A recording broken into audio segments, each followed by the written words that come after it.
Hindi kamayan ko. After na kuhaan ako, kung saan ang i-deliver this afternoon.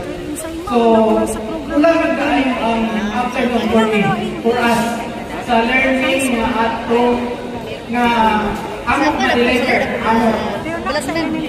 Kaya na-invited.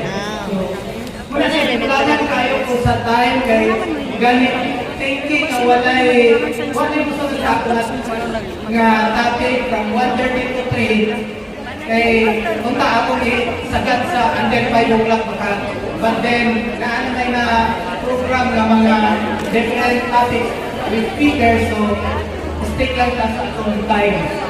So what will happen is after my topic is ano siya more on readings lang po, then for a while na